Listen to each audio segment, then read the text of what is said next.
اس رات کی فضیلت اور پورے سال کے شب و روز میں اللہ رب العزت کے مغفرت کے بہت سارے وعدے ہیں، لیکن وہ شرک اور قدرت والوں کو حاصل نہیں ہوتے، لہذا ہمیں اپنے دلوں کو صاف رکھنا چاہیے۔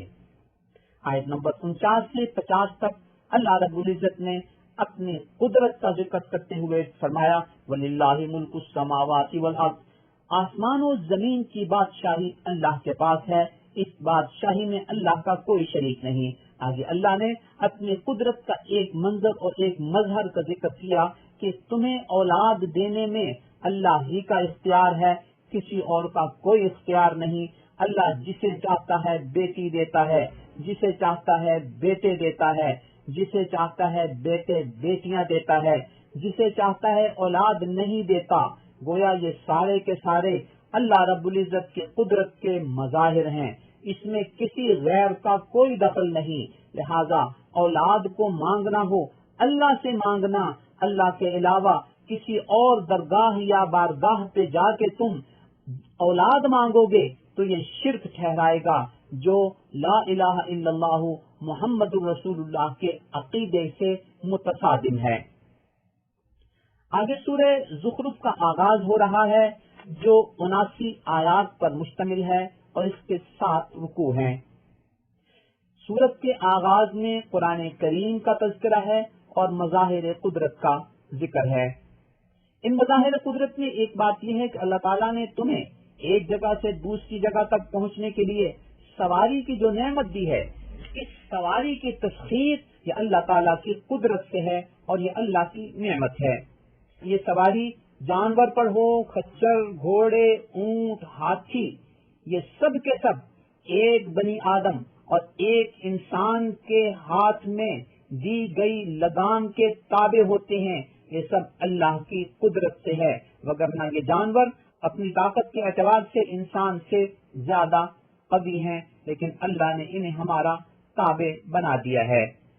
اگر کوئی انسان بائک، گاڑی، بحری جہاز یا ہوائی جہاز کا سفر کرتا ہے تو اس کا ڈرائیور بخوبی جانتا ہے کہ اس وقت میں صرف اور صرف اللہ کے اعتماد پر سفر کر رہا ہوں، مجھے کوئی پتہ نہیں کہ کب یہ گاڑی پھسل جائے یا کوئی حادثہ واقع ہو جائے۔ بحری جہاز میں سفر کرنے والے ہر وقت اس بات کا خدشہ محسوس کرتے ہیں کہ کب کسی بڑے طوفان کا سامنا ہو جائے اور جہاز کا وجود ہی خطرے میں پڑ جائے۔ اسی وجہ سے اس بات کی نگرانی کی جاتی ہے کہ کیا بحری جہاز کا یہ سفر صاف ہے، رستے میں کوئی ایسی رکاوٹ تو نہیں جو اس بحری جہاز کے لیے رکاوٹ یا خطرے کا سبب ہو۔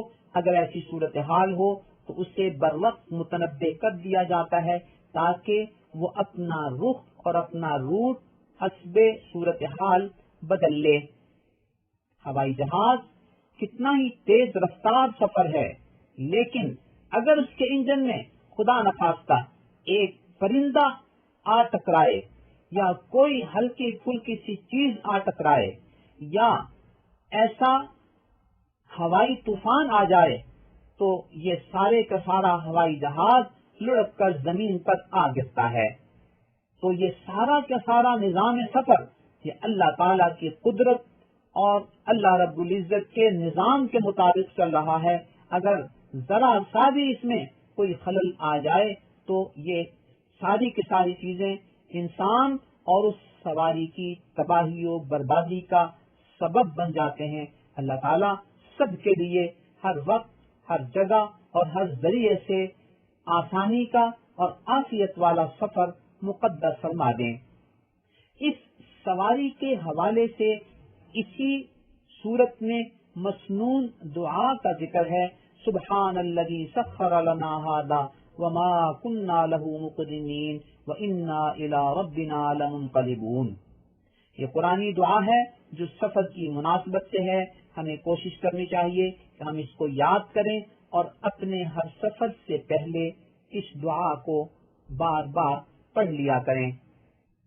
آیت نمبر 17 میں انسان کی نفسیات کا ذکر ہے کہ اگر ان کو اس بات کی خبر دی جائے کہ تمہاری بیٹی ہوئی ہے تو یہ فکرمند ہو جاتے ہیں، پریشان ہو جاتے ہیں اور یہ اپنے چہروں کو چھپانے کی کوشش کرتے ہیں.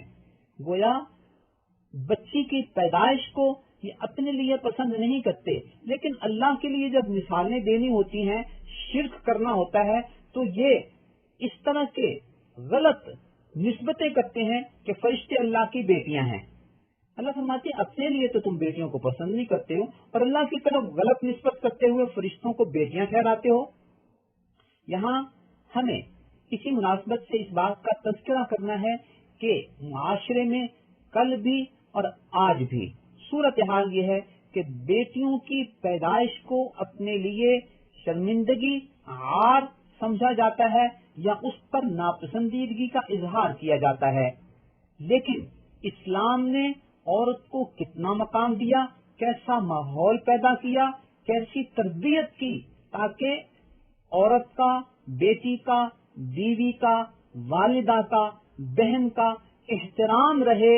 اس کے لیے نبی اکرم صلی اللہ علیہ وسلم کی حدیث مبارکہ ہے، ابن ماجہ میں حدیث نمبر 2659 ہے کہ جس نے 3 بیٹیوں کی تربیت کی، ان کے کھانے پینے پہننے کا اچھا انتظام کیا، تو یہ تربیت اس کے لیے قیامت کے دن آگ سے رکاوٹ بن جائے گی، حجاب بن جائے گی، پردہ بن جائے گی.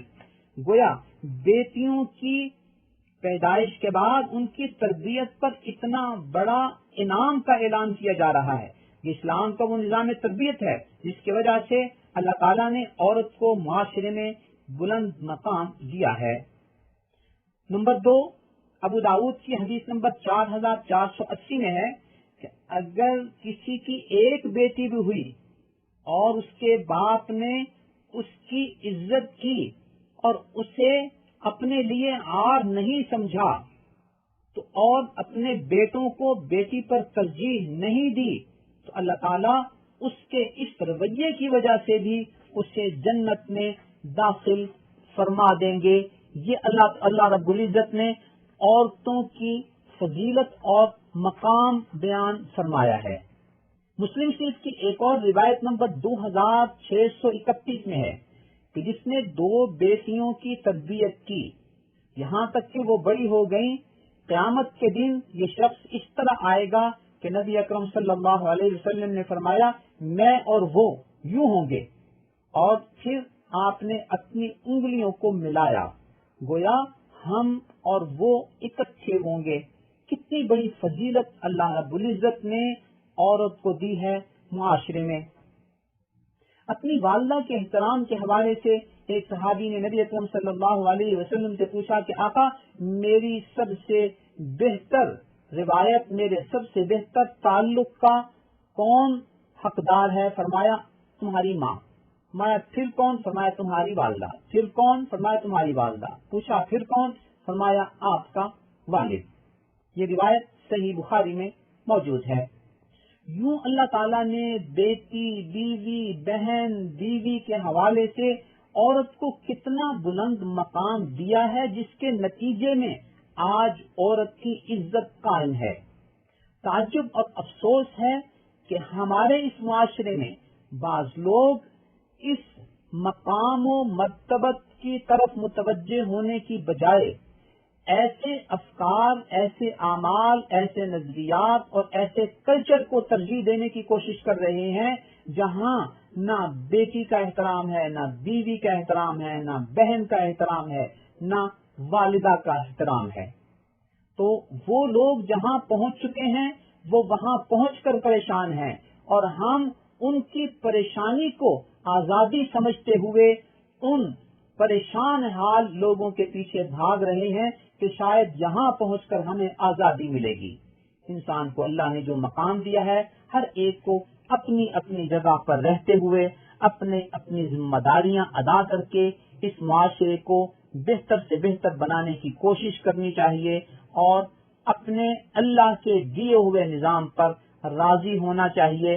واضح رہے کہ جو لوگ ان نعروں کو لے کر نکلتے ہیں، آپ اگر ان کی خاندانی زندگی کو دیکھیں تو آپ کو محسوس ہوگا وہ خود بھی تباہ حال لوگ ہیں، ان کے اپنے گھر بھی کامیاب نہیں ہوئے، وہ اجڑے ہوئے لوگ ہیں اور خود تو ڈوبے ہیں۔ صنم تجھ کو بھی لے ڈوبیں گے، اس مشن کو لے کر وہ سڑکوں پر نکلتے ہیں اور ہماری بہو بیٹیوں کو گمراہ کرنے کی کوشش کرتے ہیں۔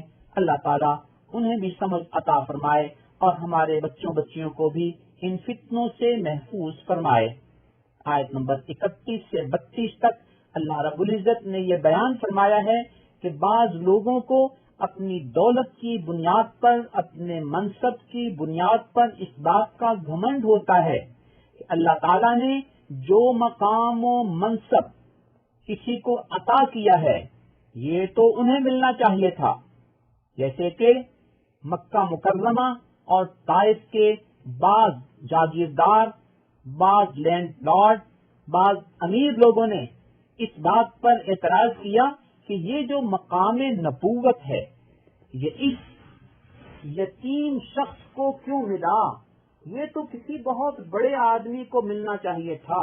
اللہ فرماتے ہیں کہ یہ اللہ رب العزت کی رحمت ہے اور اللہ کی رحمت کو اللہ ہی تقسیم کرتے ہیں، اس تقسیم کا اختیار ان کے پاس نہیں ہے۔